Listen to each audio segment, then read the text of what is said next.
میرے صحابی الیوم یوم الملحمہ نہیں ہے، الیوم یوم المرحمہ، آج تو رحم دلی کا دن ہے۔ آمنہ کے لال نے اعلان کر دیا لا تثریب علیکم اليوم، آج کسی سے کوئی بدلہ نہیں لیا جائے گا، عمومی اعلان کر دیا۔ کوئی سفیان کے گھر جائے تو اسی بھی پناہ دی جائے گی، اگر کوئی حکیم ابن حزام کے گھر جاتا ہے اسی بھی پناہ دی جائے گی، کوئی کعبۃ اللہ کے اندر جاتا ہے تو اسی بھی پناہ دی جائے گی، کوئی اپنے گھر کے اندر بیٹھ جاتا ہے دروازہ بند کر دیتا ہے اسے بھی پناہ دی جائے گی۔ آمنہ کے لال کا عمومی اعلان تھا، آمنہ کے لال کی شان میں گستاخی کرنے والا، آمنہ کے لال کی ذات کو نشانہ بنانے والا، عظمت و تقدس کو پامال کرنے والا،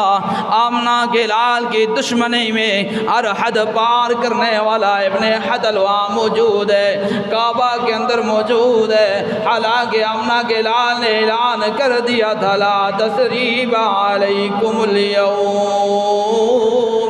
آج کسی سے بدلہ نہیں لیا جائے گا، لیکن شاتم رسول گستاخ رسول کعبہ کا غلاف پکڑ کے بیٹھا ہے، کعبہ کی چوکھٹ میں بیٹھا ہے، آج مجھے محمد الرسول اللہ چھوڑ دیں گے، لیکن نانا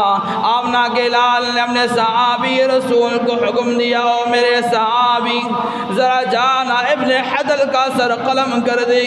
اس لیے کہ اس نے میری شان میں گستاخیاں کی تھی، میری ذات کو نشانہ بنایا تھا، عظمت و تقدس کو پامال کیا تھا، ایسے لوگوں کے لیے آج کے دن بھی معافی نہیں ہے۔ معافی تو ان کے لیے جنہوں نے گستاخانہ الفاظ استعمال نہ کیے، ذرا مذہب کی بنیاد پہ دشمنیاں کی، ہمیں مکہ سے نکال دیا، جائیدادی ہماری دبا دی، ہمارے گھر دبا دیے، ایسے لوگوں کے لیے تو الیوم یوم المرحمہ ہے، لیکن جنہوں نے گستاخانہ الفاظ استعمال کیے آج محمد الرسول اللہ اعلان کرتا ہے آج اس آدمی کے لیے معافی کا اعلان نہیں ہے۔ اگر یہ کوئی معمولی مسئلہ ہوتا تو آمنہ کے لال اپنے رحمت للعالمین ہونے کے ناطے اس کو چھوڑ دیتے، لیکن یہ کوئی معمولی مسئلہ نہیں تھا،